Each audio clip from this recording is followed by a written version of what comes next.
It all began during the Second World War on the Eastern Front. Aleksandr Solzhenitsyn was a young captain in the Red Army and a fervent communist. In 1945, he had just been decorated for bravery when his destiny changed.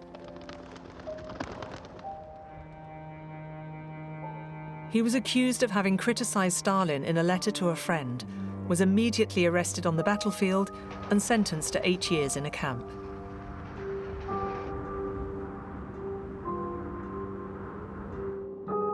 He became a Zek, a prisoner of the Gulag.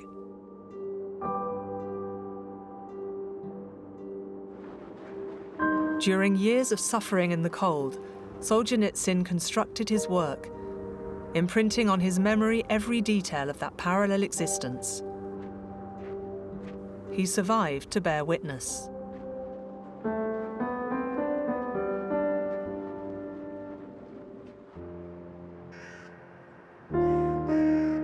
I write for all those in the camps that were thrown from carts into common graves, 4 at a time, reduced by the frost to mere logs of wood.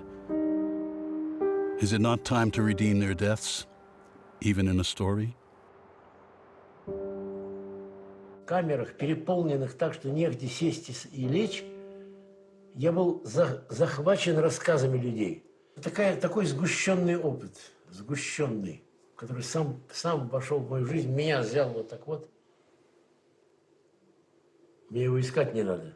Мне не надо спускаться ни в какие подземелья духа.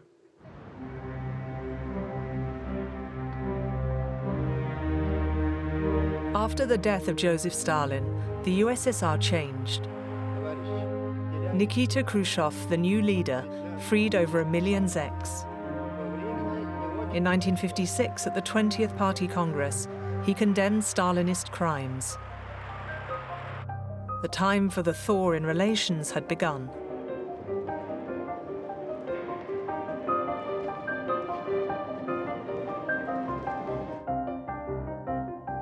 After serving his sentence, Solzhenitsyn completed his first novel, A Day in the Life of Ivan Denisovich, a short story inspired by his experiences in the Gulag. At 5 in the morning, we were woken by the noise of a hammer banging on the rail hanging outside the manager's hut. On our side of the window, it could hardly be heard, and it soon stopped. It was so cold that the supervisor couldn't be bothered to ring it for long. И подумал, что как можно описать весь лагерный мир? Конечно, можно описать вот свои 10 лет в лагере, или там всю историю лагерей, а достаточно в одном дне все собрать, как в осколочке, как в капле росы весь мир. Вот достаточно написать только один день одного среднего, ничем не примечательного человека с утра и до вечера. И будет все.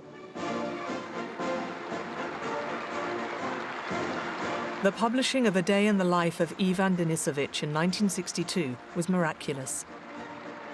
Wishing to seem like a reformer, Khrushchev allowed it to be published.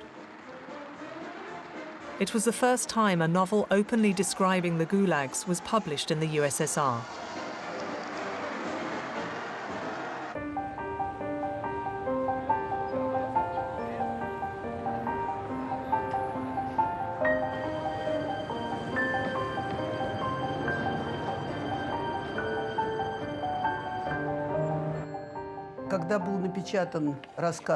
I was still a student when A Day in the Life of Ivan Denisovich was published. I read it at home in the kitchen. I knelt on a stool and read the whole thing without getting up once. That was how we met.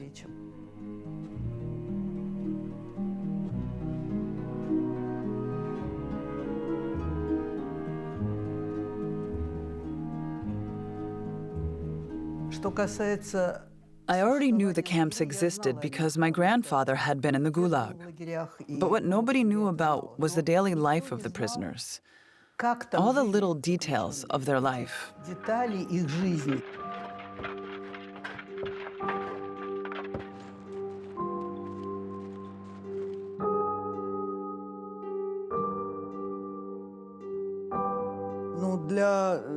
I discovered Solzhenitsyn when A Day in the Life of Ivan Denisovich came out. It was an important event. At last, a breach opened up and it was possible to talk about it. That's why it was such an important moment.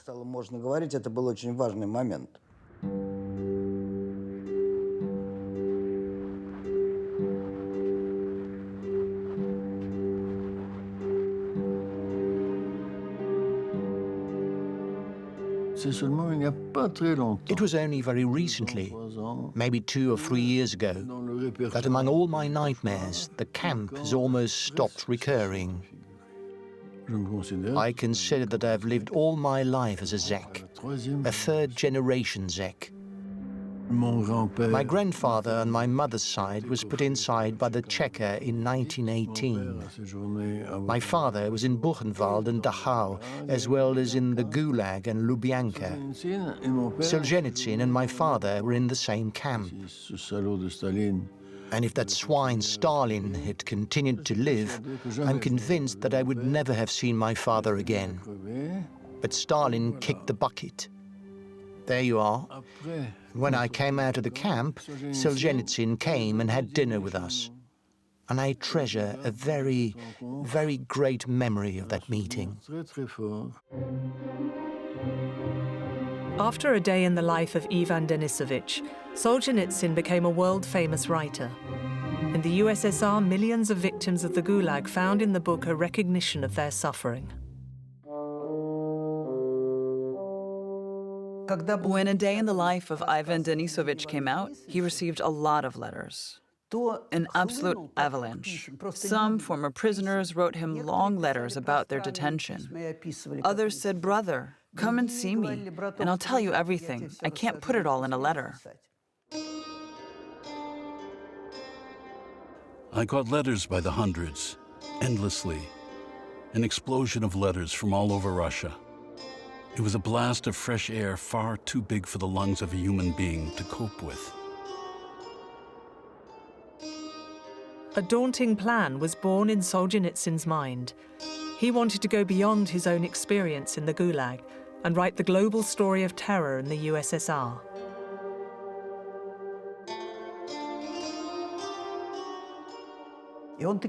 Then he started to travel. He met people all over Russia. He collected and noted all their stories.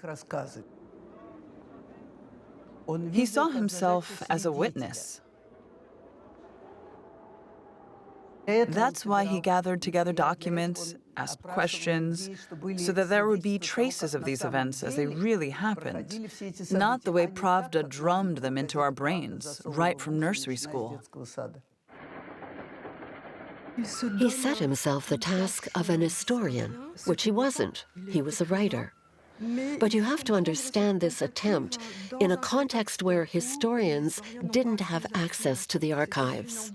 It was a crazy ambition, and perhaps it was the sort of crazy ambition that can succeed.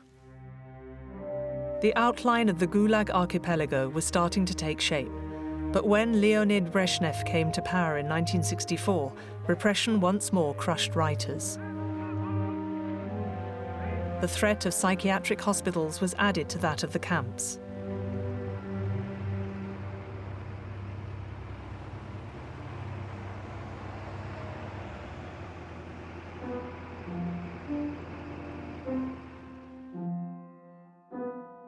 A Day in the Life of Ivan Denisovich was banned in the USSR, as were Solzhenitsyn's other novels. With Cancer Ward and then The First Circle, he continued the account of his experience in the camps. These works met with huge success in the West.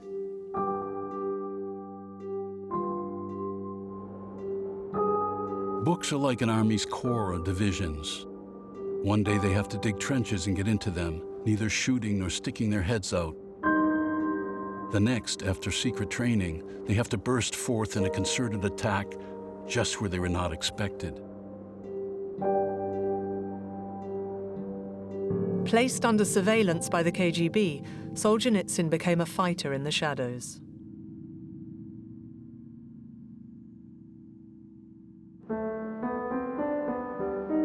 It was when hiding in this farm in Estonia that Aleksandr Solzhenitsyn began writing the Gulag Archipelago. He wrote in what's called in Russian, ukrivushi. I think that's called a den in English, a hidden place.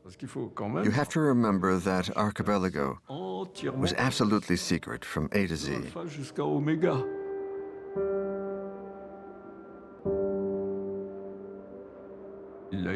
He wrote it bit by bit, without ever being able to see the overall text. In other words, the overall text was in his head. In fact, it was a book he wrote as a young man. And you can sense his youth. You can feel the energy of the young fighter. I have to be the Homer and the Shakespeare of this suffering world.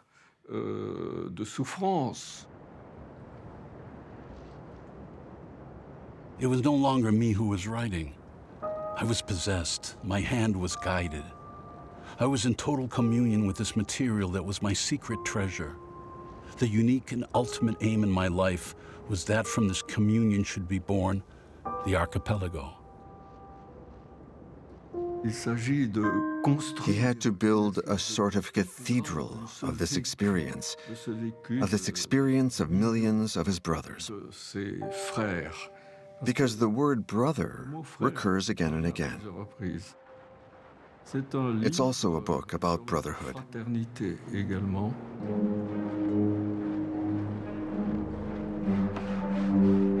The writer used 227 testimonies that he combined with his own experiences of the camps and his research into the Soviet past.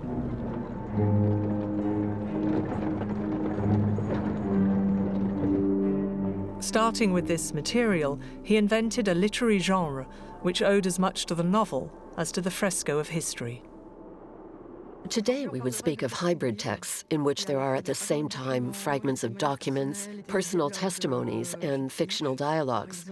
For example, he brings into the Gulag Archipelago his own character, Ivan Denisovich, who bears witness to the misfortunes and the repression of the peasants. The archipelago is simply the development of Ivan Denisovich. Denisovich was a single drop. The archipelago was an ocean, but they are the same thing.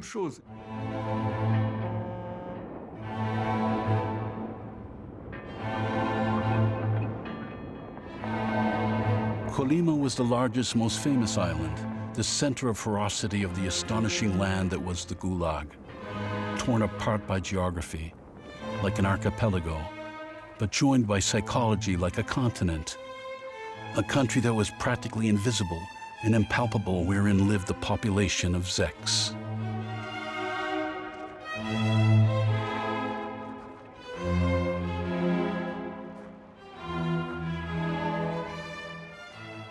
The metaphor of the archipelago was a stroke of genius. It takes us into the spatial dimension of the Gulag camps, on which Solzhenitsyn places great importance. He speaks of a map which, if all the camps were marked, would look as if it were soiled by flies. In other words, there were camps everywhere. Aleksandr Solzhenitsyn was one of the first to have drawn up a list of the Soviet camps.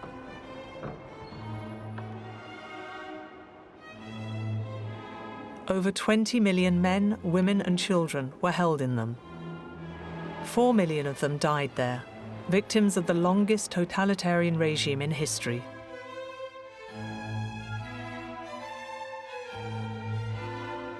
Not guilty.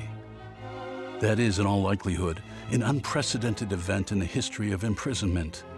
Millions of prisoners who know they are innocent, overcome by the absurdity of their situation.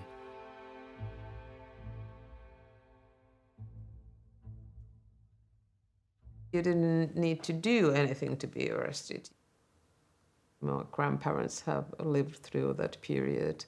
All Estonian families have deported people. The family members of the victims or those who lost their lives there, they never had the chance to have a grave to visit.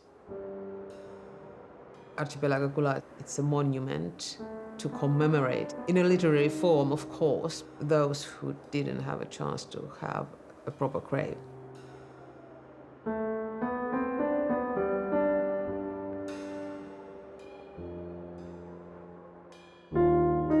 In the West, Solzhenitsyn was considered to be a giant. He personified the resistance writer who stood alone against Soviet power. And yet he hadn't yet published his major work, the Gulag Archipelago. Today, Aleksandr Solzhenitsyn won the Nobel Prize for Literature. He said he was pleased and would go to Stockholm to accept it if they had let him go. In 1970, he was awarded the Nobel Prize for his body of work. It was an insult to the Kremlin. The state considered him as an enemy of the political regime. And as he said, by publishing the Gulag Archipelago, he was putting his head on the block. Those 1,200 incendiary pages were not publishable. They would condemn not only the author, but also the former Zeks who, under their own name, bore witness in the book. Solzhenitsyn took the precaution of having several copies of the precious manuscript typed out by a group of friends that he called the invisible ones. But KGB surveillance was closing in.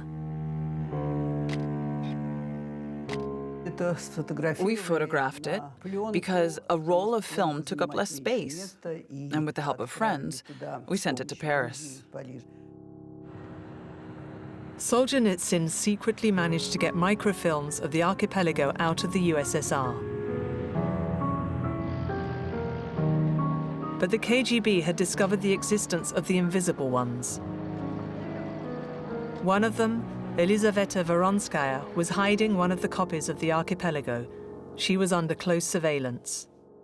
Elizaveta Voronskaya's fate was tragic. She was ready to do anything to stop the book disappearing. She wasn't arrested. She was summoned to the KGB for interrogation. They interrogated her for 5 days and nights, and she was not allowed to sleep. Then they released her once they had discovered where the archipelago manuscript was.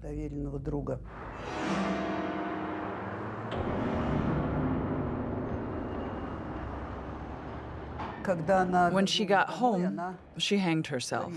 That's what they say. But in fact, nobody knows whether she did it herself or not. Solzhenitsyn was shattered. He had nothing more to lose. I was heartbroken. For years, I would not have the book printed, even though it was finished. My duty towards those who were still alive was stronger than my duty to the dead. But today, there is nothing I can do but have the book published without delay. Printed in the greatest secrecy by the YMCA Press, the first volume of the Gulag Archipelago came out in December 1973. It was like a bombshell. Aleksandr Solzhenitsyn, après bien des difficultés, fait publier à Paris son dernier livre, le titre L'archipel Gulag. C'est un réquisitoire dur contre le système concentrationnaire que le prix Nobel 70 a d'ailleurs connu. Les autorités soviétiques laissent entendre ce soir qu'elles vont réagir sérieusement après la publication de ce manuscrit passé en Occident sous le manteau.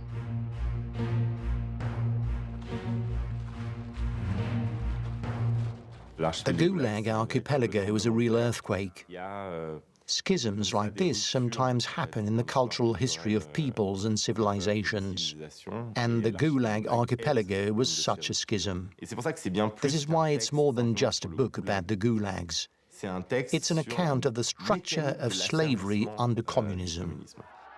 For the Communist Party, then still the leading party in France, the book was nothing less than a scandal. It demolished one by one the founding myths of the USSR. Millions of militants read it and did not emerge unscathed. For people of my generation who had a revolutionary commitment, it was a painful read. It was very difficult for me to read it.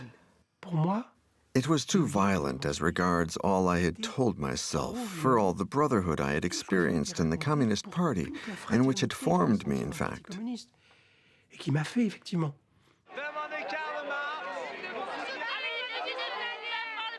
The first time I read Solzhenitsyn, my blood ran cold. It was a huge revelation that caused us, not all of course, because some didn't change, that caused us to question everything we believed in. In a few months, the first volume sold more than 500,000 copies. Both on the right and on the left, the Gulag Archipelago unleashed violent emotions. In the media, communist intellectuals contested the truthfulness of the book. Parfaitement imaginaire. Puisque vous étiez correspondant de l'Humanité, vous avez renseigné les lecteurs français de ce qui se passait en Union soviétique? Des camps de concentration, vous en avez parlé? Vous avez un seul de vos articles qui en parle? Ah, on ne connaît pas les chiffres. Mais absolument. Mais bien sûr, on ne connaît pas les chiffres, on ne connaît pas non plus les chiffres dans les cours prématoires. Ne parlez pas de ce que vous ne connaissez pas, vous n'avez rien lu de ce que j'ai écrit. Par conséquent, de quoi? Si, il y avait une belle apologie. Moi, je sais que ça a changé. I know it changed my father's life. It changed the lives of many left-wing intellectuals. A whole generation that had believed in the ideals of communism suddenly found themselves face to face with a reality that they couldn't deny, and that, what's more, was set out in an incredibly powerful book. It was a moment when a book made history.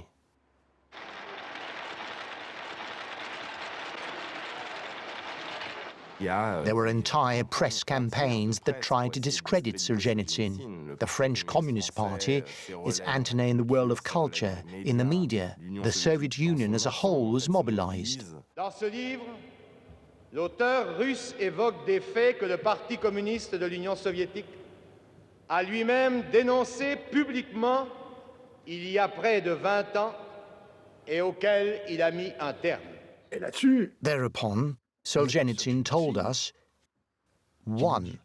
The gulags didn't disappear with the death of Stalin, nor at the 20th Party Congress. They still exist. It was a terrible revelation. They took me for an idiot. We were going to revolt, break away from the party. And that was very important for me. It was the abrupt end of something big. I admit that for a long time I thought, we really can't be too critical of all that the Soviet Union has done. What will become of us if we do? L'Union soviétique, c'est le pays où la semaine de travail est en moyenne de 39h,4. C'est très difficile. It's very difficult to detach yourself from something you love. When I was a child, I saw Maurice Thorez several times. I was hugged by Maurice Thorez. In 1972, Georges Marchais and his wife slept at our house. So there was a great deal of emotion tied up with all that. It was very, very difficult when I was a young man. Very difficult, so I wasn't very honest, even when I accepted the gulags. L'Union soviétique, c'est le pays où l'on peut circuler tranquillement, à toute heure du jour ou de la nuit, sans risquer de se faire tirer dessus par les gangsters ou les policiers.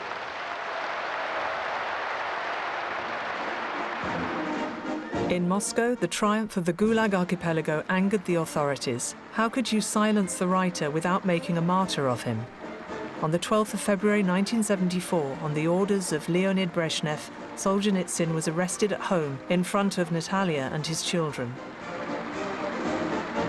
I remember every moment, of course.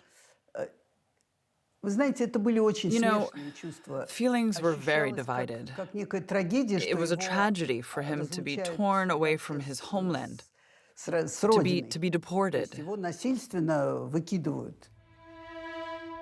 But we were prepared for the worst. Accused of high treason, Solzhenitsyn was taken by air to an unknown destination. He did not know that 20 years of exile awaited him. Solzhenitsyn assumed they were going to take him to prison. He didn't know where he was going, but he was driven to the airport and from there was transferred to Frankfurt. And he turned up, unannounced, at my parents' house. Solzhenitsyn was greeted by his old friend Heinrich Boll, one of the greatest post-war German writers. It was a historic event in the village. The most famous dissident had been stripped of his nationality. There were hundreds of newspaper men in the village. The whole world heard for the first time the voice of Aleksandr Solzhenitsyn. Много оскалов у архипелага, много харь. Ни с какой стороны, подъезжая к нему, не залюбуешься. Но, может быть, мерзее всего он с той пасти, с которой заглатывает малолеток.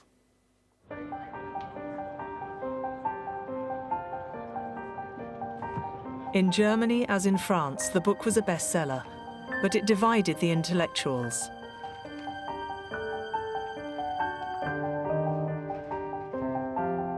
How was it possible to support a writer who denounced the USSR, that country that had fought the Nazis, without seeming to be on the wrong side? The moment was very important, but at the same time it was a very complicated event. I was immediately fascinated by the story, and I had been very irritated by the reaction of many of my friends, like Günter Grass. This planetary event, the Gulag Archipelago, for which he had been the first to find a sort of narrative, it is a remarkable book.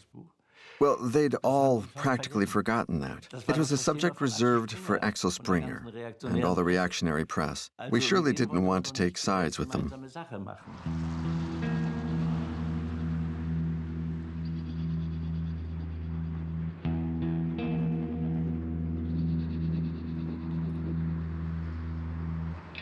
In 1974, we were in the middle of the Cold War between East and West. You can be against capitalism, indeed you have to be, but that doesn't mean you have to be for communism. At that time, only those two extremes existed. There was very little in between. Cuba and Che Guevara were much admired. Mao was the people's great hero. From the 1960s onwards, a whole generation of intellectuals, disappointed by the promises of the Soviet paradise, had turned towards China. Le Vietnam brûle et moi je hurle Mao, Mao. Johnson rigole et moi je vole Mao, Mao. Le napalm coule et moi je roule Mao, Mao. Les villes crèvent et moi je rêve Mao, Mao. Les putains crient et moi je ris Mao, Mao. Jean-Luc Godard, André Glucksmann and Peter Schneider were for a time fervent Maoists. I too was a follower, even dangerously and radically for a time. The fact that the most educated and gifted people of my generation, and I knew most of them, had written stupid things for nearly 10 years. Well, that smacked of seducibility. I think that intellectuals especially allow themselves to be seduced very easily because they have a fertile imagination. They have to. And they have a tendency to make mistakes and find it hard to admit their mistakes. From Ho Chi Minh to Che Guevara, revolutionaries had fascinated Western youth. In that pantheon, Lenin embodied the original purity of revolution. By attacking that myth, the Gulag Archipelago was a scandal. You know, I've been working on the image of Lenin for 40 years. I don't attack Lenin. I describe him as he is. I don't attack him, but this ideology, this deadening, killing ideology. He was clearly right, because concretely, as we now know from the available archives, there was a decree signed by Lenin and Trotsky that said, we're opening camps to intern people. There was a whole list of people to be interned without trial. In the Gulag Archipelago, Solzhenitsyn reproduces speeches by communist leaders. as well as laws and decrees, like the one of the 14th of October 1918. The revolutionary courts are first and foremost organs intended to nullify, isolate, to render incapable of doing any harm and terrorize the enemies of our motherland. And only in second place, courts are created to establish the degree of guilt of the prisoner. The system was basically one of violence. But it was very, very difficult at that time to persuade people that the repression began in 1917 and that Stalin was, in a way, a child of Lenin. That's the strength of Solzhenitsyn. It doesn't just discredit Stalinism, it discredits all totalitarian thought, Leninism, Trotskyism, and even Maoism. The system was monstrous from top to bottom. But I haven't accepted its complete failure neither out of a spirit of revolt nor a sort of, yes, a love for one's neighbor. I've retained from my Red upbringing and my Red youth the conviction that not everything in the communist experience should be rejected. By exposing the roots of the Soviet system, the Gulag Archipelago shook the convictions of a whole generation. Alexander said, "I've done my duty to the dead, and no one can take that away. The book exists. It's done. You can get excited as much as you like. Be angry. The book exists, and my duty is done." He was happy, and so was I. In May 1974, it was Natalia Solzhenitsyn's turn to be stripped of her Soviet citizenship and deported with her children. A new life was beginning.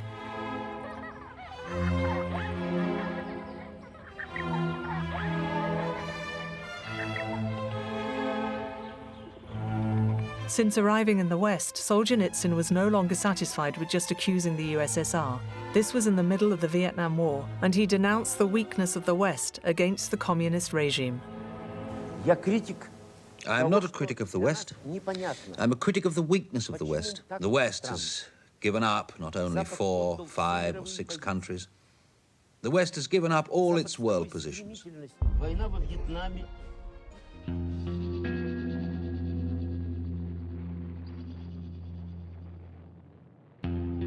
Is it possible to defend the war waged by America on Vietnam in the name of the struggle against communism? For many people, Solzhenitsyn was no longer the valued witness of the gulags. He was a reactionary prophet. True, it was unforgivable when Solzhenitsyn took sides with American imperialism. But at that time, the ambiguity was glossed over. And if you spoke of Solzhenitsyn, you were speaking of the USSR. We tried not to hear what else he said. He wasn't the first one to have been superb when he was a resistant and become awful when he was free.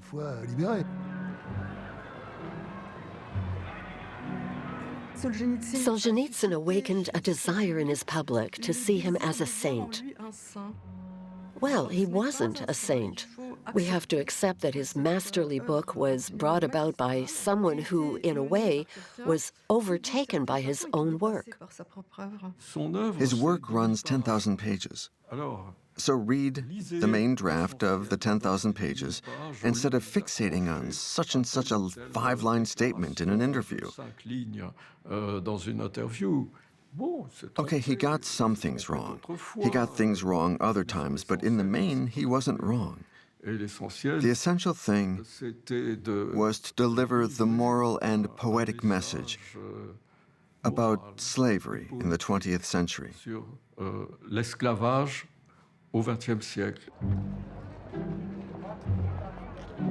In the USSR from 1974, the Gulag Archipelago started to circulate as a Samizdat. This was a secret network of banned books. It allowed thousands of Soviet citizens to discover at last the truth of their own history.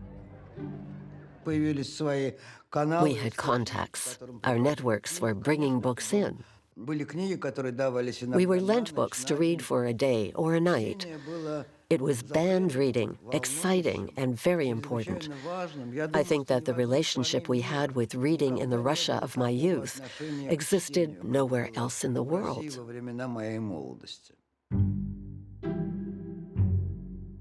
Like Vladimir Nabokov, author of Lolita, or Boris Pasternak, who wrote Dr. Zhivago, Solzhenitsyn was read in absolute secrecy.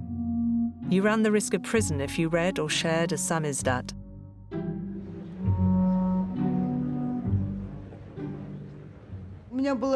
I had a typewriter that my mother had bought for me for my end-of-year diploma. I sometimes typed texts on that machine. I lent it to a typist who had to type out a book. But the KGB confiscated it after a search. Someone had snitched, and I know who. It was a dramatic event in my life. I lost my job because of it. After that, I became a writer. The Gulag Archipelago was passed from hand to hand right across the Soviet Union. Very soon, the book was circulating secretly from Germany in the east to Hungary, from Poland to Estonia. Archipelago Gulag was a revelation to me because the language is so direct. I was brought up in a world where people used euphemisms when they referred to the camps. You might refer to Siberia, but the word camp and Gulag was not used during the Soviet occupation. The word Gulag was totally unknown to me. In East Berlin, Christoph Hein listened to West German radio every night, and that's where he found out about the Gulag Archipelago. Thanks to the radio, I had an idea of what it was about, and I did all I could to get hold of the book.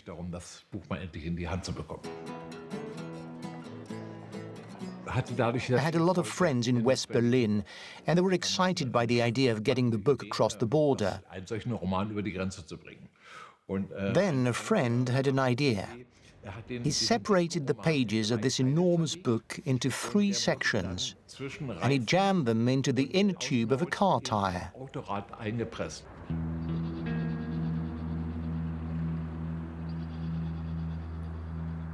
And that's how I became one of the first citizens of the GDR to get a copy of the book.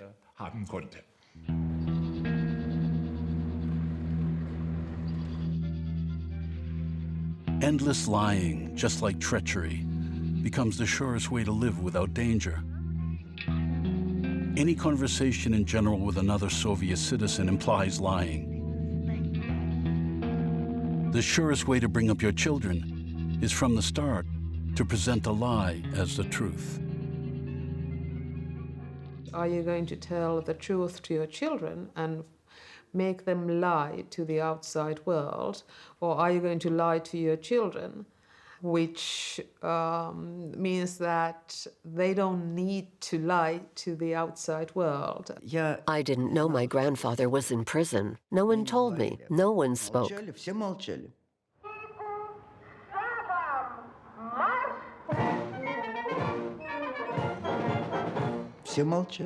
Everyone remained silent. They kept quiet. It was the same in my family. It was very hard to get anyone to speak. That's one of the most significant aspects of Russian life. Everyone knows, but nobody knows. You had the feeling that knowledge was hidden behind a veil.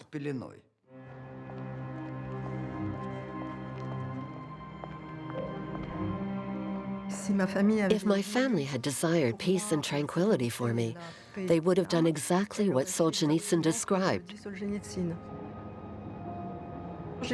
On the contrary, I was brought up in the secret of the truth. But there were other young people around me that were brought up living a lie. And when they discovered the truth, they sometimes went as far as suicide.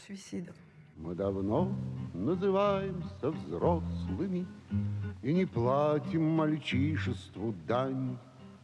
И закладом на сказочном острове не стремимся мы в дальнюю даль. ни в пустыне, ни к полюсу холода. Luba Jorgensen managed to leave the USSR with her parents in 1975. She had just turned 17. When I left, it was like a miracle, because I was brought up with the idea that we had to get away from that country. But no way out presented itself. And when it did become possible, thanks to Jewish emigration, it was like living a miracle. And that's when I discovered the Gulag Archipelago. It was an absolute revelation. I knew the camps existed, but I didn't realize the extent of the phenomenon and how systematic it was. The arrests spread through streets and houses like an epidemic. Who noticed in 1940 the many women who had refused to renounce their husbands? Or who still remembers the jazz band who played in the cinema called Le Moderne and who were all arrested together because it had been discovered that the musicians were all enemies of the people? It was when I read Solzhenitsyn and saw the immense nature of the problem that I said to myself, I must work on this. I have to understand exactly what has happened, and I'm still working on it.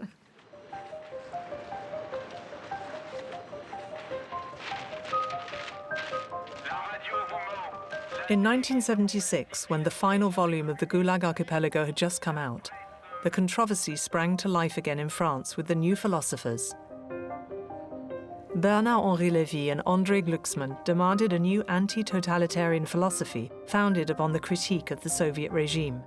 En gros, le livre il est né d'une discussion qui a suscité d'une part Solzhenitsyn et puis en France un livre que j'avais fait auparavant, La cuisinière et le mangeur d'hommes, où j'interrogeais la capacité qu'avait eu le marxisme de faire avaler un certain nombre de choses. Ces choses, on les a avalées. J'étais peut-être trop jeune pour bénir les camps de concentration russes, mais après tout, il était parfaitement possible que je le fisse. Et donc, je me suis interrogé là-dessus. Et je pense que les convictions marxistes ont joué un grand rôle dans notre aveuglement et dans notre surdité. Je me souviens de la haine. I remember the hatred that my father aroused then. D'autant plus parce qu'il était all the more so in that he was on the left, de gauche, and he was the traitor. Le traître. And in the end, même quand even when you think that Solzhenitsyn was right, even when you accept the fact of the camps, you still foster the same hatred for those who desecrated our idols and our ideals.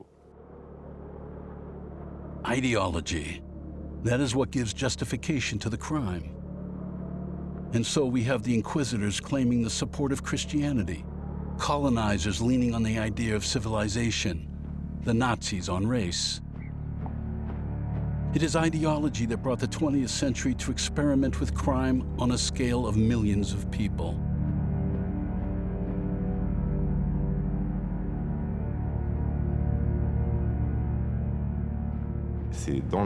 It was the frozen steppes of the gulags or the mud of the Nazi camps that brought the great European ideologies into crisis.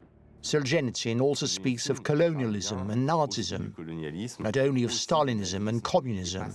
The Gulag Archipelago brings with it a new relationship to the world, which conveys a new relationship with politics. And this gives rise to the humanitarian, the humanist, and the human rights commitments.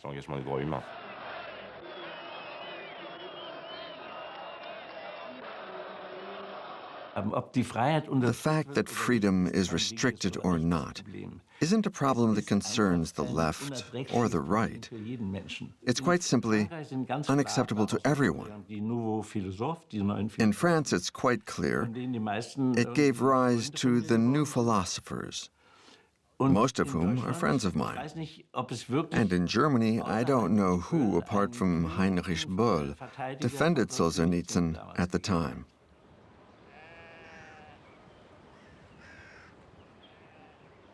My father was a real exception among the intellectuals at that time. He committed himself, for one thing, to those persecuted in the USSR, and also to the persecuted in Chile, where there was a military dictatorship. He always stood up in favor of freedom. He knew Sakharov and many other dissidents in that group.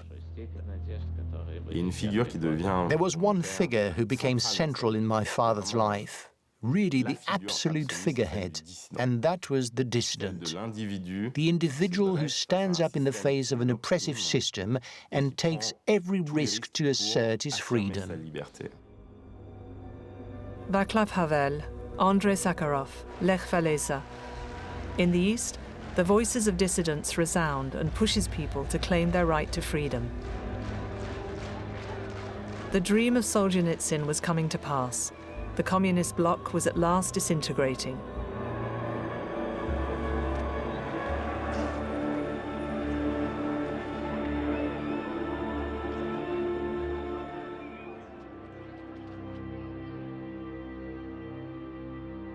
On the 21st of December 1991, Mikhail Gorbachev signed the death certificate of the USSR. The Gulag Archipelago contributed to the collapse of the Soviet Union. And to discover a book that has that power, well, it's immense. Immense. I don't know if he contributed to changing the course of history, but he certainly contributed to a better understanding of what was happening. The book reached the audience it was written for. It was not written for the West. It was written for Russia. After 20 years in exile, in 1994, Natalia and Aleksandr Solzhenitsyn returned home.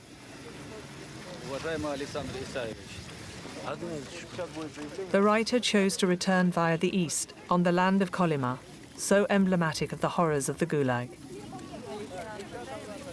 Я приношу поклон колымской земле, схоронившей в себе многие сотни тысяч, если не миллионы, наших казненных соотечественников. Земля, в которой покоятся невинные мученики, становится святой. Такою и будем ее почитать. He saw his mission as that of a witness. He said, I want to be a memory, the memory of a people who were struck by great misfortune. It is undeniable that he was a person of exceptional importance, and there is no doubt that he played a great part in the transformation of the Soviet people, who had been rendered totally mindless by the regime. After the fall of the USSR, the memory of the gulags finally emerged.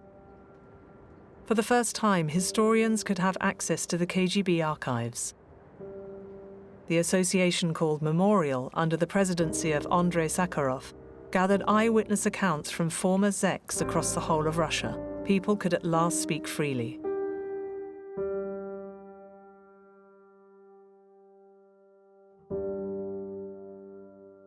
Very many had heard tell of something, but only vaguely. Only those who had been there knew everything.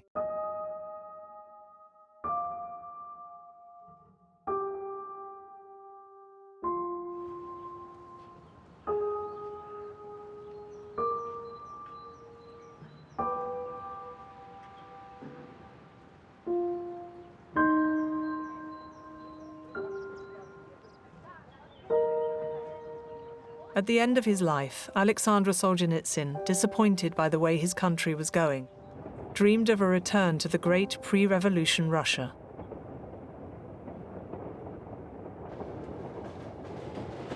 The Kremlin weaponized the writer. Was he not the embodiment of Russian nationalism extolled by Vladimir Putin? In an irony of history, the former KGB officer posed for a photo with the old Zek. It was so embarrassing. I happened to be watching the television, which I rarely do. Putin had gone to visit Solzhenitsyn. In Russia, you mustn't be friends with power. I don't know about other countries, but in Russia, to be linked to those in power is in very bad taste, always.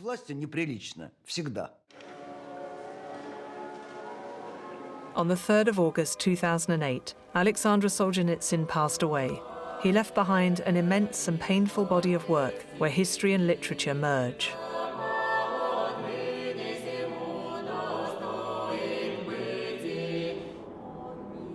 If we must find death deep in the mines, in the dungeons, we know that our miserable fate will awaken an echo on Earth.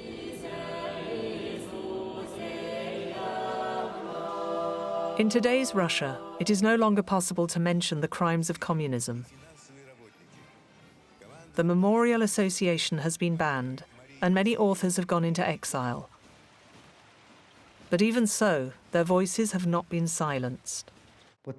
They can't silence memory. Even if you can ban the Memorial Association, you'll never silence memory. The Gulag Archipelago today is once again a subversive book. So we don't know what will become of it. And if finally the book ends up being banned, it will just be the logical consequence of 20 years of Putinism, which have seen the progressive rehabilitation of the methods, ideas, and the people who oppressed the USSR for decades. Just like Solzhenitsyn said, the problems Russia is creating for other people and other countries and to the world order are all connected to the fact that it has never been held accountable for past crimes.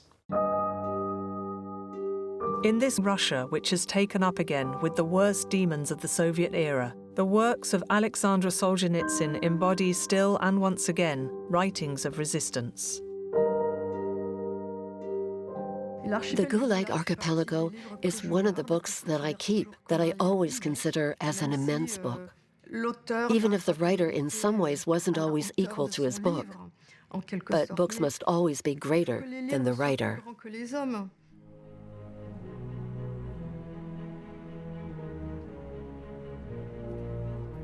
By silencing our vice, by burying it in our body so that it cannot reach the outside, we plant it. And in the future, it will simply put out 1,000 more shoots. Oh, how inhospitable this country will be. Oh, how it will be terrifying.